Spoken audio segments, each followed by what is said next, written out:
So tomorrow's Pie Day, or March 14th. So let's make a pie. Worst part about it, though, is that it's March and there's no real fruit. So what's in season? Lemons. Lemons are always in season. Here are all the ingredients that you're going to need to make probably one of the most simple pies you're ever going to have. So let's start making the crust. Now this is one of the most unique crusts I've ever made. It's made with saltine crackers. You've probably had a graham cracker crust, but I've never had a saltine cracker crust. So just like a graham cracker crust, you need to take the crackers and crush them up. Easy way to do it without any kind of specialty equipment is just take a Ziploc bag, throw your 50 saltine crackers in, take a rolling pin, a hammer, a mallet, a pot, a glass, whatever it is that you need, and just crush them up. But I've got a food processor, so I'm going to use that. So I'm going to take these cracker crumbs, which aren't very crummy yet, and I'm going to pulse them for 15 pulses. You're going to end up with a consistency basically like oatmeal.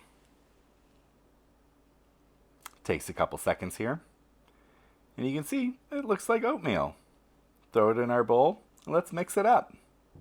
So our crust consists of our saltine cracker crumbs, 10 tablespoons of butter, an eighth of a teaspoon of salt, and a quarter cup of light corn syrup.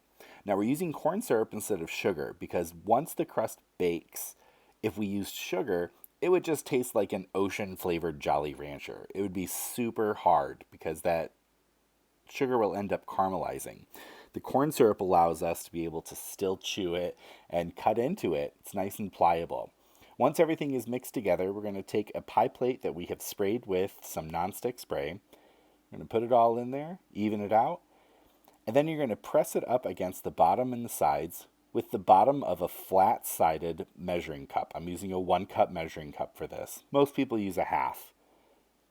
Now you want to make sure that you're keeping your edges nice and clean. Use your finger to direct it and start packing it in. You don't have to go too hard. It's still going to come together from the corn syrup and the baking process, but you still want a nice clean edge. Now you'll see too that the back of this pie is very thick. I like it that way. It crisps up almost like a cookie. It's such a unique taste. Once you get to the back of the crust, you're going to be very, very happy. When you're done messing around with your crumbs, you're going to put this onto a foil-lined baking sheet and throw it in the oven for 17 to 19 minutes. You'll smell it when it's ready. Now it's time to start making the custard. Start by zesting your lemons. When you're buying lemons, do not buy bagged lemons. They're old and dry and don't have the essential oils that are going to give you that punch of lemon flavor you're looking for.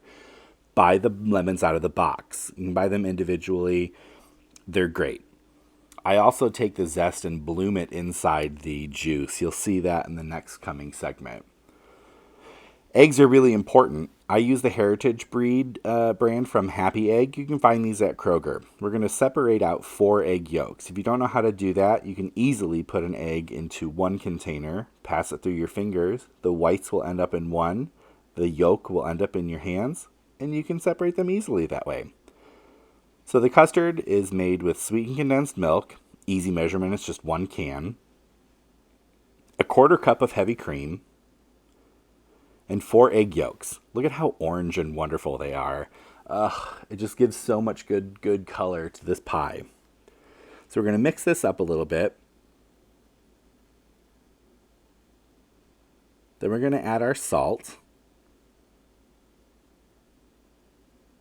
And whisk that to combine. Now on the right you'll see that's the lemon juice and lemon zest. Watch how this mixture thickens up just a little bit from that acidic juice that we've just put in. When the pie crust is fragrant and done, you don't have to wait for it to cool. You can take your custard and throw it right in. You're going to smooth the top, make sure you got everything in there, no waste. And then you're going to end up baking this at the same 350 degrees for 15 to 17 minutes. Now let's make the whipped cream. It's super easy to make yourself. It's just a cup of heavy whipping cream, a tablespoon of sugar, and a little bit of vanilla. I'm using a whisk so that you can see how easy you can make it all by yourself. You can use a mixer if you have one, but I wanted to limit the amount of equipment that we used for this. Once your pie is cooled completely in the fridge for at least 4 hours, then you're able to eat it. Spread on your whipped cream and serve. You don't want the whipped cream to stay on for too long, it may end up weeping. And there you have it, a great way to celebrate America's favorite math food hybrid holiday. As a treat for you, if you like, comment, and share this, you have a chance to win one of these pies delivered straight to your door tomorrow on Pie Day. I'll choose 5 people at random. I'll private message you, give me your address, and I'll show up there with a pie. Stay tuned for more videos, and thanks for watching.